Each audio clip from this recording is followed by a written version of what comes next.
Hello mga Marshi, magandang araw! Ngayong araw magluluto tayo ng kalderetang buto-buto ng baka. At ayan, igisa na natin ang bawang at sibuyas. Magluto na ang sibuyas at bawang, ilagay na natin agad yung baka. Napakuluan ko na po yan kanina. Kalderetang baka po ito pero wala na kaming nilagay na gulay. Pero pwede nyo naman lagyan yan ng bell pepper, patatas at carrots. Nasa inyo naman po yun. At ayan, lagyan pa natin ng konting tubig.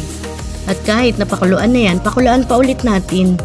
Lagyan ng seasoning at ketchup para medyo manamis-namis. At shoutout nga pala sa mga bago kong subscribers at sa mga dati ko ng subscribers na patuloy na sumusuporta at nagmo-motivate sa akin. At ayan, nilagyan ko ng sili. Pwede namang hindi, nasa sa inyo naman yan.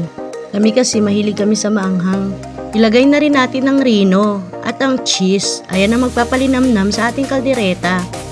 Ganito din ba kayo magluto ng kaldereta? Alam nyo mga Marshi, hindi naman kasi tayo pare-pareho ng pagluluto. May kanya-kanya kasi tayong taste sa pagluluto. Merong gusto walang cheese, meron namang gusto maraming cheese, meron gusto walang rino.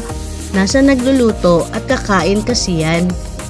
As long naman na masarap sa kanilang panlasa at gusto nila, wala naman pong problema. Ikaw ang bahala kung anong gusto mong ilagay. Kasi ito ay lutong bahay.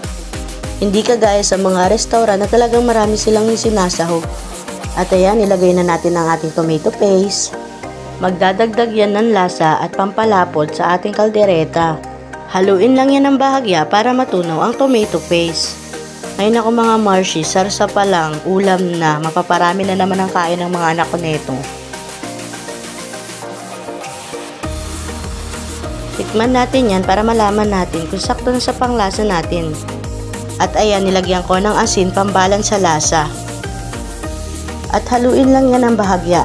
Hayaan na yan na kumulo hanggang sa maluto. Sa mga nagustuhan ng video ko, please like and subscribe. Salamat po! Ayan, luto na. Kain po tayo.